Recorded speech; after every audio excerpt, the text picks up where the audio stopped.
Eccoci tornati con un nuovo evento di quest'ultima giornata dei Paola, prima Fashion Tech Week italiana. Chiamo con me subito Paola Vinci, che ormai conosciamo. Scusa, io mi giro perché ti voglio guardare, perché sei sempre meravigliosa, devo dire. Grazie mille Paola per il sostegno che ci state dando con Sustainable Mag, e so che tu adesso diciamo intervisterai due persone molto molto interessanti su un tema davvero che stiamo affrontando, devo dire, da questa mattina, quindi ti lascio la parola per diciamo introdurre le tue ospiti e ti ringrazio ancora. Grazie Andreina e grazie a voi per questa opportunità meravigliosa. Benissimo, allora, hi everyone, and I'm Paola Vinci, and together with Francesca Manfredi, we are the founder of the Sustainable Mag, a vertical magazine that talks about sustainability to companies and the new generation. And in order to tell people and inspire people about concrete stories and action that companies and people are undertaking towards a sustainable future. And today I'm very glad to have with us Angela Bianchi, the founder of Virgo Image, and Camilla Olson, who is the founder of Savitude. So welcome. Hello. And hi, everybody. Hi. And today we're gonna talk about a really important topic, because sustainability is not only about the environment and about planet, but it's especially about people. So today we're gonna talk about inclusive fashion and adaptive fashion. So I think that we can start, and we can start talking about a little bit about the fashion industry, because this industry is often perceived as a shallow industry, but instead it usually sets trends, and it's a way to express countries' culture and people's culture, but also to express art. So how is it important to celebrate beauty, and what's the role of the fashion industry in this celebration? We can start from Camilla. Oh, thanks so much. This is one of my favorite topics, because I think fashion is really an art form. It's probably the most current and active art form that there is. It's expressing what's happening today and now, and the pulse of the community. And so I don't think you can get anything that's more important to what's reflecting the humanity today and now. Even after watching during COVID and after COVID, fashion has really changed so much. So you can see how dynamic it is. So, of course, fashion, it reflects beauty. And, there's this concept of beauty. And I think beauty is in the eye of the beholder. And so as we go around the world, it changes how we would define beauty. And it's important to recognize that different people have different perceptions of beauty, and also different age groups have different perceptions of beauty, because what I thought, looked old or whatever and beautiful when I was younger looks different to me now. So things change over time, in terms of what is fashion and how it is perceived. So we have to look at it from many different angles, and that's what's wonderful about fashion. And again, there's a different definition for my company, and we can address that later. Thank you so much, Camilla. And now I would like to hear also the opinion of Angela, and how can we celebrate beauty, and what's the role of fashion industry? Thank you. And I had a little water's smile earlier when Camilla said the beauty is in the eye of the beholder, because this was exactly what I also wanted to say. Because my first question is, okay, we celebrate beauty, but what is beauty?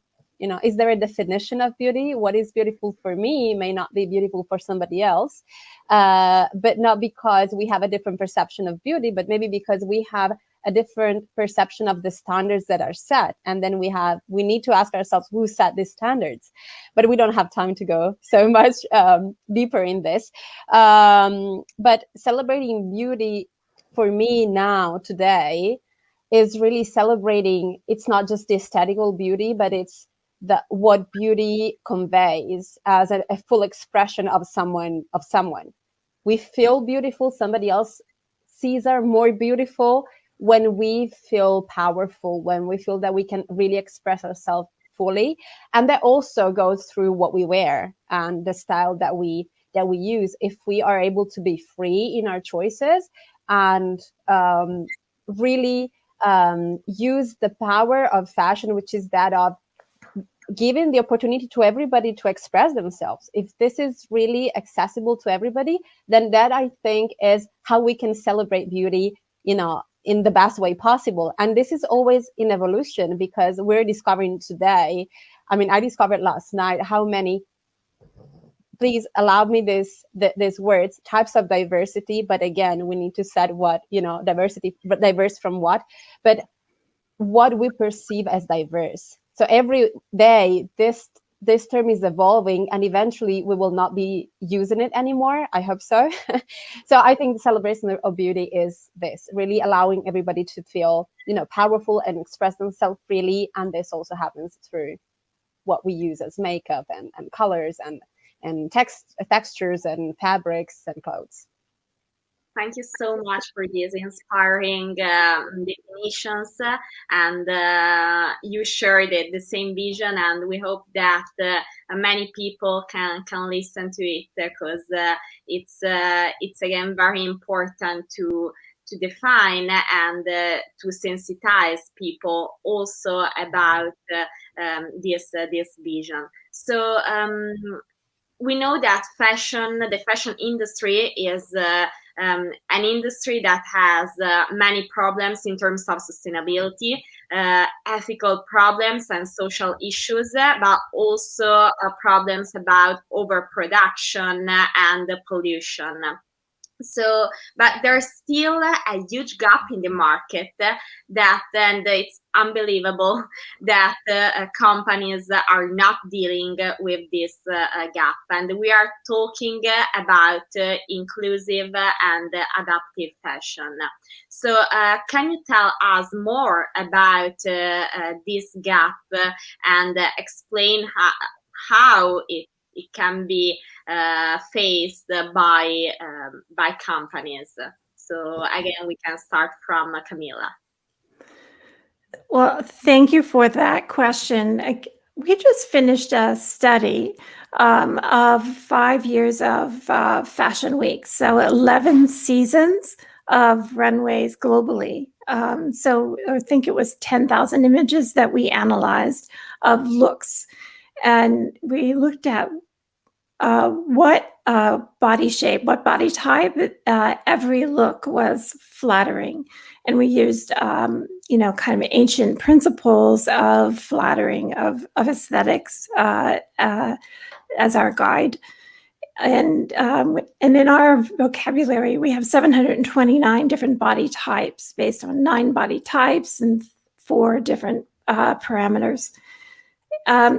And it was really interesting, the results that we found, that the industry is consistently, there's a consistent slope throughout all 5 years, that we're consistently designing for, of course, the hourglass, that's no surprise, but also for the inverted triangle and the top hourglass body shapes, but not for those in the middle, and definitely very little for the oval and the diamond body shapes and the bottom hourglass body shapes. So if you think about the bodies and the type of clothes that could actually fit on these women, what would fit, say the ones on the right, the top hourglass and inverted triangle, larger busted, smaller waist and hips, really can never be fit on the women in the middle of this graph, which are the diamond and oval, who have the larger tummy, smaller bust, smaller hips. So it suddenly occurred to me when I saw this graph that I understood why there's so much, $500 billion of clothes in the landfill every year. Yet there's so many women who can't find clothes to fit them because the clothes that are in the landfill cannot be retailored to fit their body shape, body types. And it was a huge aha to me that we're just making the wrong mix in the collection. We need to have more variety of silhouettes and with the right design details in our collections. So that is a huge problem that we have. And that's why there's a problem. Thank you, Camilla, and we're looking forward to going more in depth in this study, that very interesting study that you've conducted. So, what's your vision about it, Angela? Well, again, I have to thank Camilla for her words, because it's the first time that I hear talking about body types as she did. As a personal image consultant, body types are my basics because we start from there. Of course, I do not tell people, well, I have to say that most of my customers, and mostly female, they want to know what body type they are. And I tend to tell them, I will tell you if you ask me, because there's no point or of, knowing that if maybe we're calling body types in a manner that is perceived negatively. Hourglass is positive, but triangle is negative, because in many cultures, and in ours, in Italy specifically, when you say you have, wider hips, usually ladies look at you, what? Are you telling me that I'm fat? So we need to be very careful with the words and how we, at least for personal studies like me, how we interact with our clients. But the fact that there are studies showing what I experience every day is just revolutionizing for me, because this is exactly what happens in practical every day when I go shopping with my clients, or I look on e-commerces for outfits for them. Many times I need to invent new outfits and new adaptive things, not only for people with disabilities, but for people that have different sizes than the standards, or different heights than the standards. The same ML that I can wear is not the same ML that a person that is much taller than me can wear, but maybe is much slimmer, or a person that is smaller than me, but maybe it's a little bit fuller. So all these things look like they don't exist in shops or in many e-commerces. But I have to say that online there's a much wider choice, of course. But walking into a shop, this is really a big problem. So I confirm there is this gap in being more inclusive in terms of sizes and length adaptation. And then for people with disabilities that have either other needs that they need to satisfy, because if we said that beauty is universal and the fashion is right for everybody, then that's another thing. I was talking to Benedetta earlier in her interview, and she said if you put sequins in the back of a longer dress for a person who sits in a wheelchair, that's going to be very annoying. So you will put sequins in the front, or you will make longer dresses that are shorter in the front and longer in the back, so that they actually flatter any type of body, even the seated bodies. So I think there's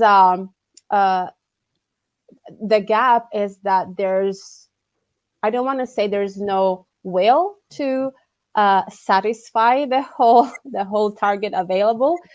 I want to think that there's a lack of knowledge that can be filled. Absolutely. And we are very happy today to have you and to explain and sensitize people in order to acknowledge about this gap, but especially about solutions, because you are actually contributing and doing concretely things in order to reduce this gap and to convert this issue into an opportunity for business and for society. So what are you doing concretely in order to reduce this gap? And we can start from Camilla.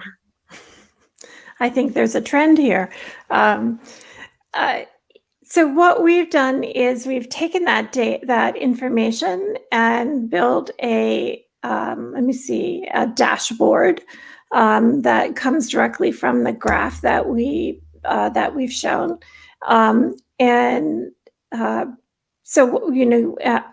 so we provided a tool that makes it's harder to describe than it is to use. It's very easy to use, so that designers and merchants can actually easily analyze and then edit a collection to make it more balanced to match their own population.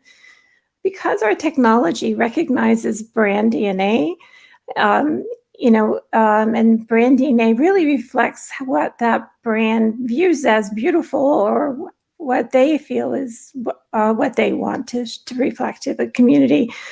So we take that into account in this analysis. So it reflects the individual understanding and beauty of the brand, but also reflects the body shapes of the population, and it matches the two together.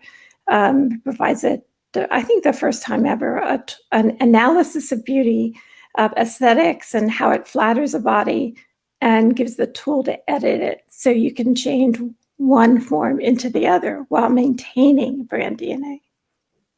Wow, that's amazing, and that's an example of how technology and innovation can actually foster sustainability and social inclusion, because it's very important to underline this, and your technology, Camilla, can be really useful to companies and brands.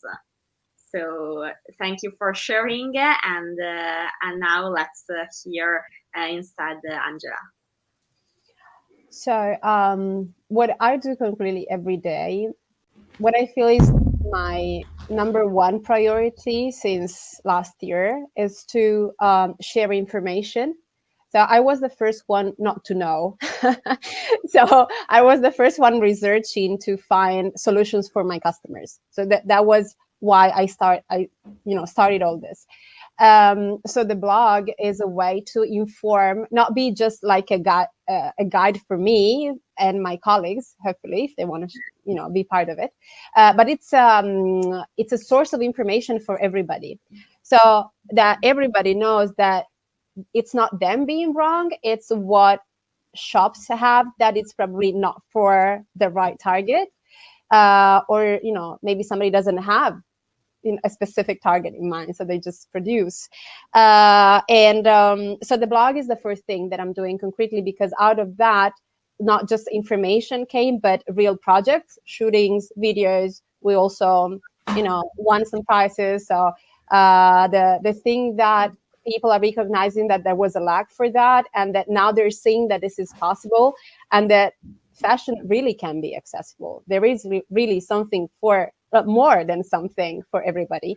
So that's the first thing. The other thing that I carry on every day is consulting my clients. So I need to say that if there was not a lack of satisfaction from my clients, probably I would not be a personal image consultant. So that is something that is part of my job. But I would say that when people will become more satisfied of how they perceive themselves, and when they go shopping, and they will finally find everything, no matter what their style, their body type, or their budget is, then that means that I have been working well with brands. So, or colleagues like me have been working well with brands, because the technical information that we have, so the fitting information, the style information, color information, sometimes you get into shops and you just see a specific range of colors, which can be good for me, but not good for somebody who has a warmer undertone. Or maybe it's good for people who has a warmer undertone and not for me, that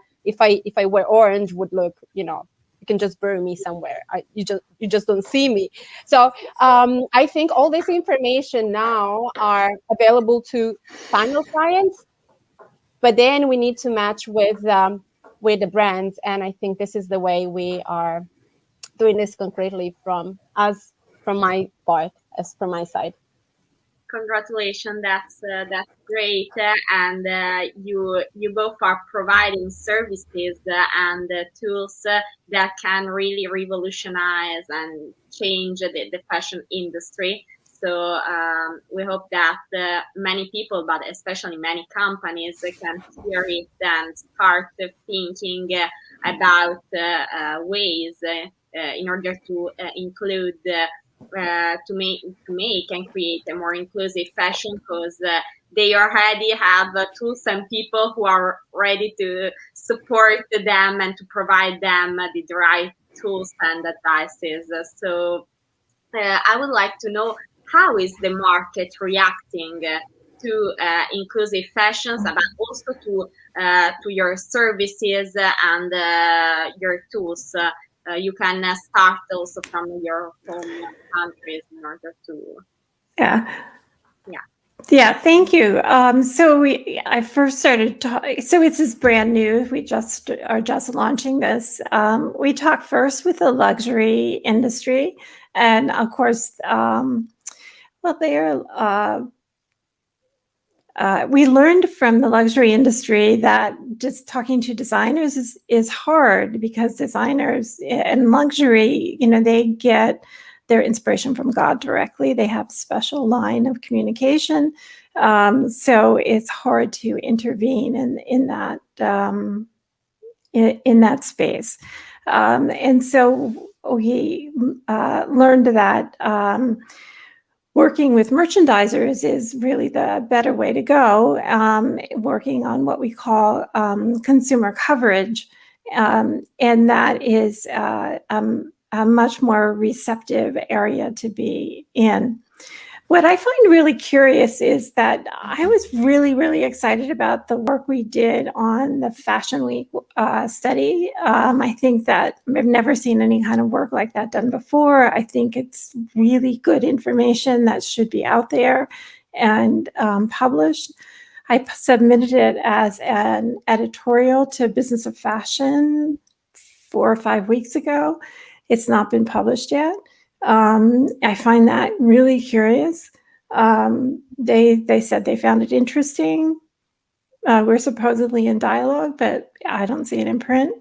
And I've talked to some other publications. It's still not in print.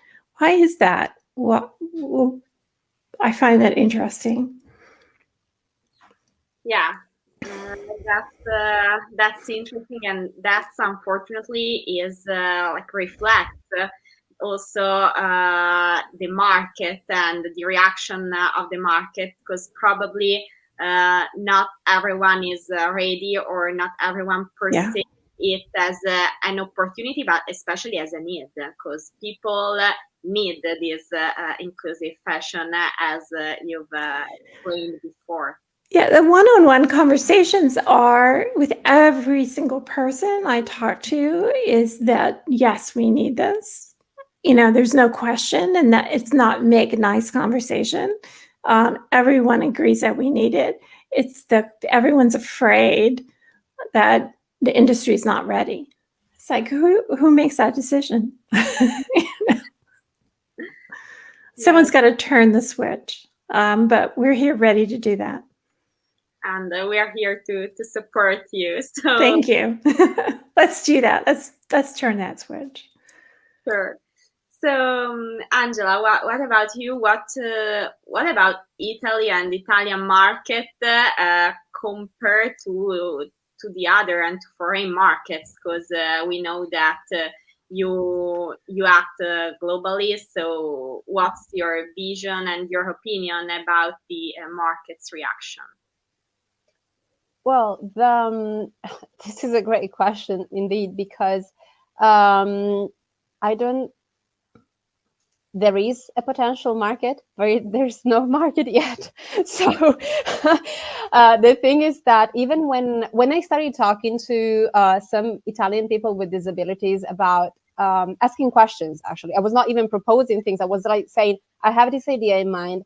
Everybody's talking about diversity and inclusion, but fashion is not part of the discussion. Why is that? And we all go out there, even if you go and, when you take the rubbish out, or you put clothes on yourself. So, and sometimes you even choose those clothes.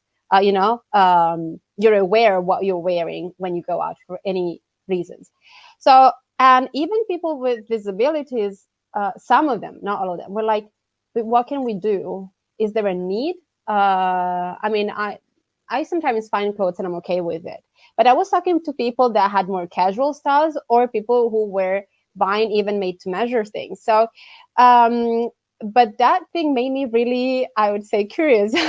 So this reaction was, very, it was very curious, because I couldn't understand how I could feel the need to talk about it and do something. And they who were the direct target, who would have been the direct target, were giving me that type of answers. And then I started interacting with brands and activists and influencers around the world. And I understood that in some countries, like for me, from Italy, the US, UK, Brazil, they were much more open, and they were already doing great things, and they already had, the discussion was already open.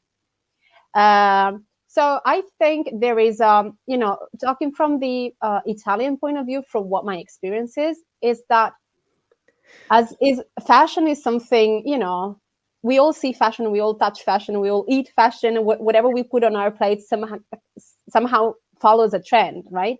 So the thing is that it seems so accessible, maybe makes it even a little bit less important and less prioritized than other big issues that are for sure very important.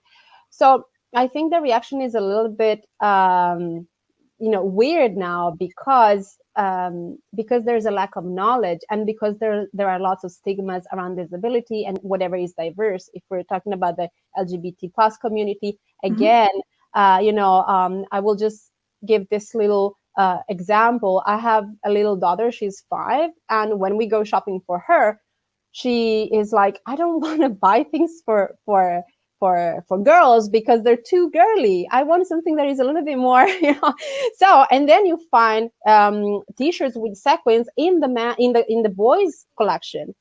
So these things about being more gender neutral, or at least not divide what is for men and what is for women and what is for boys or for girls, that is just giving more options. It's not telling you're this or you're that. It's actually telling, inviting everybody to be whoever they want to be, and whatever they want to express of themselves.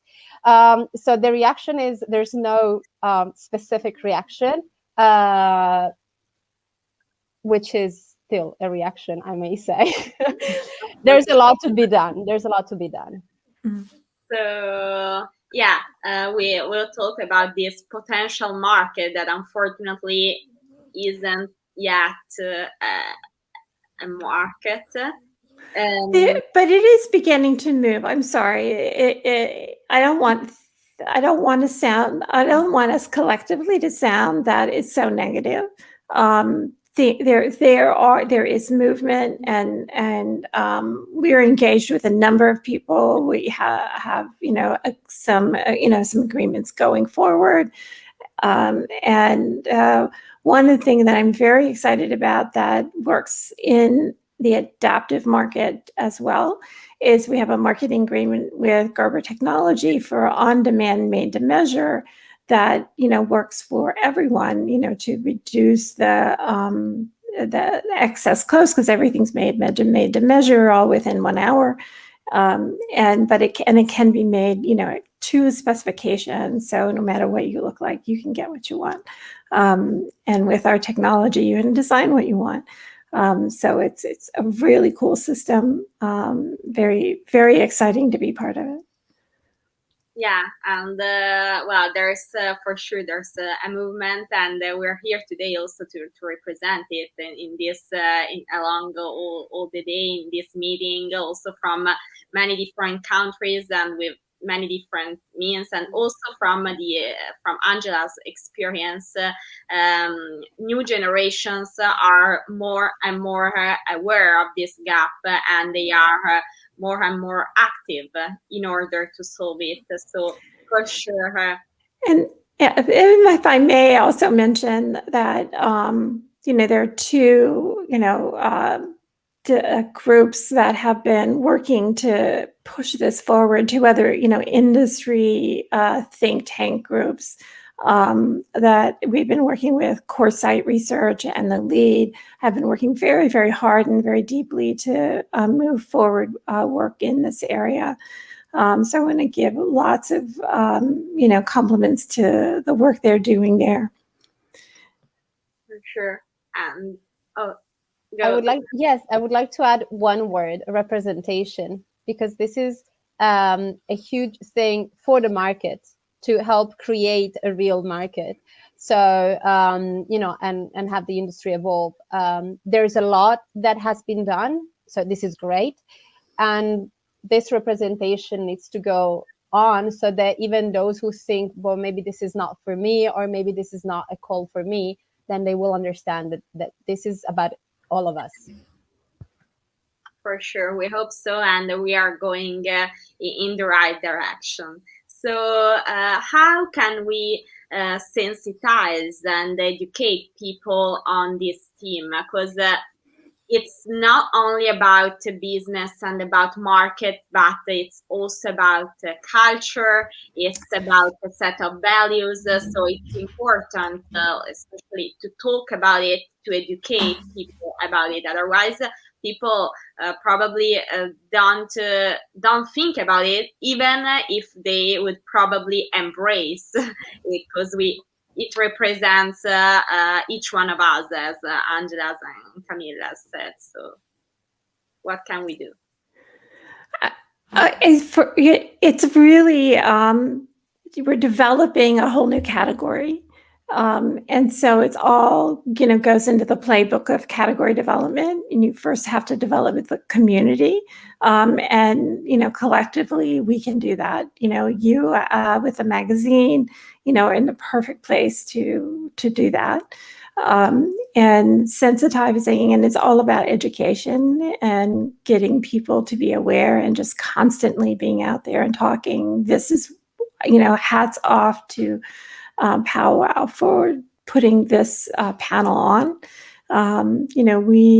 We collectively need to be speaking about this as much, and being a constant voice of talking about this to everyone we can think of. And the more we talk about it, that's 5 more people who will finally remember it and tell, 3 people, and they'll tell 2 people, and they'll tell 1 person.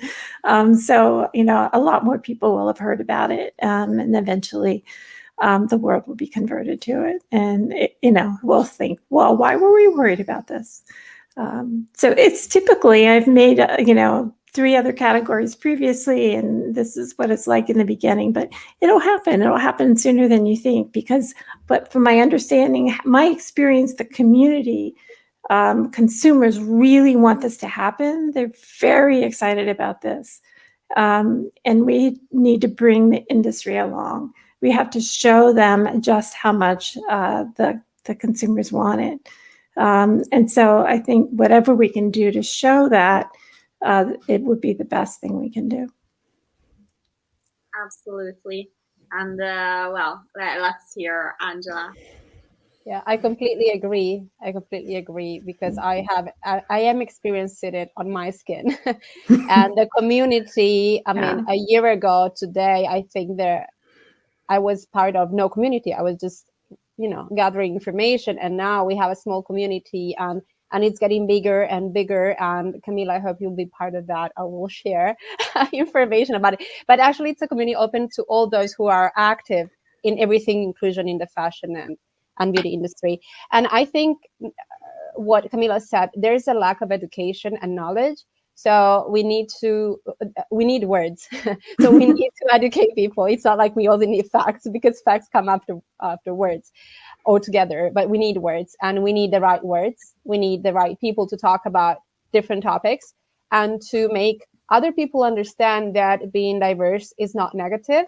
That because diversity, as we all know, if we're here talking about it, is enriching, and we know that, we experience that. So we need this type of diversity included everywhere, and fashion is one of those places. For sure, and we are ready also with the magazine to give voice to you and to this movement and to this community that is increasing, and that hopefully will push in order to change the system also from the company's side. So, other than education, what are the other main challenges for the inclusive and adaptive fashion?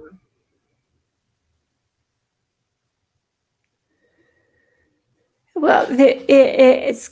I think that for inclusive and adaptive fashion, it's changing the mindset and bringing. I think on-demand manufacturing is very important, and getting that up and running. And that's like, federal. I remember when Federal Express was getting started, it took 60 rounds of funding to get that going. And they were like, oh, is that going to really make it or not? But, all of a sudden it's this monster that just, is serving all of us. And I think that, pardon me, my dog is sleeping. You might hear him snoring. So cute. So I think on-demand manufacturing might be a little like that in getting that localized, because there's a bit of an investment. But if somehow we can, collaborate on getting that built, around the countries, the communities where we need that, the big cities, I think that will be a big help for us to. Because with on demand, then everybody, no matter who you are, what you look like, you'll get what you want and what you love, and you'll wear it forever. And it solves so many problems in terms of the environment and beauty, and also adaptability and body shape. So I think that's really the answer that we need to go with. Thank you, Camilla. And what about you, Angela? What do you think? I think one of the things that it's people should be more brave in asking. So asking what what the needs are, because some things are given for granted in positive, from a positive side, from a negative side. Well, if we are brave enough to ask, then we get all the answers and we get all the solutions. So that's the thing that I think is the first thing, and also change the way we think. And I agree with Camilla of, it's okay, we've done things in that way for a long time, but who set those rules? Can we change them? Is that going to be more beneficial? Are we getting more business if we're talking numbers? So I think there are two things. A little bit of developing more our listening skills and then taking notes of the answers, of course. That's the other thing. But also really be open to change the status quo. If we've been doing things in the same way for 20, 30 years and it's been working, but it doesn't work anymore today, then we need to be able to change those rules. I mean, we should be able to do that every day. So in a sector like fashion, then that should really be one of the priorities, and that works for luxury and for mass market fashion, because everything can be standardized. I think one of the biggest problems is that many people perceive disability as like, each single person has a different need. It's not really like that. Of course, there are different needs, but I have different needs compared to another person who has a similar body like mine, but we still have different needs to face, and that is common to everybody. So really, diversity is the only thing in common, and so everything can be standardized if we need to talk about budget and accessible, being accessible in terms of of budget. So I think these are the three main things. Absolutely, it's about each one of us, and for sure we all need it, and we can face these challenges, and especially together. In fact, we can say that also today, Savitude has intercepted more companies' needs, while Virgo Image has intercepted more the people's and the customers' needs. So we can say that we already have a representation of offer and demand, and how they can change towards a more inclusive and adaptive fashion. So how can the market and the mass market change according to, like, from the companies and the consumer side? Well, I like what you said, but I'd like to make a little change to it. I think that Savitude has adapted the company, found the company's need, but also the people's desire, because we found that 83% of consumers want a hand in customizing branded clothes for their body shape. So 83%, 4 out of 5 people want to do, to want, brands to do what we're asking them to do. So I'm very excited about that. So for fast fashion, for all fashion, I think everyone needs to get the consumer involved in what they're designing and what they're offering. And I believe in choice in many aspects of life, and in fashion, I think we should leave it to the consumer to give, to choose what she wants, and how to finish her dress, how to finish her tops, how to finish her clothing, and why do we have to make those choices for her? Why can't she tell us what she wants? Yeah, that's really important. So what do you think about this evolution, Angela? I completely agree with Camilla. I think the only way we can really make so that it becomes more inclusive and respectful of everybody is to ask and have this continuous interaction between companies and the final customer. So we've come full circle, because it comes right back to the beginning, like fashion is art. So, but then how are we leaving it to the consumer? But, I still believe that there's a big place, a driving place for the designer to begin the process, to begin the cycle, to give the inspiration and to start it. But there are the personalization, the customization of the fit, right? The body shape and the silhouette, to the body, that you have to match to the consumer, and the personalization of short sleeves, a color and all that she can make, but it's still the creation of the creative director. And I think it's that marriage, that's where fashion will truly reflect who we are and what we are. And that's where I think that if the industry can be flexible enough to get there, I think we'll really solve a lot of the industry problems, and the consumers will be really, really happy to go shopping. Absolutely. Yeah. And if I may add a last word, this is exactly what should be happening, because if now companies are more open to including everybody within the organization, so at the board table, well, if all the information that comes out from there really reflect who's in the group, in the board, let's say the board where we have the creativity, the creative director, the marketing manager, the designer, and we also have somebody representing the final target, which means a broader target. This to me means that we are actually listening, or they are actually listening to us. Yeah. Yeah, absolutely. So thank you, Camilla, and thank you, Angela, for sharing your vision. Thank you, Camilla. Thank you, Angela. Thank you very much.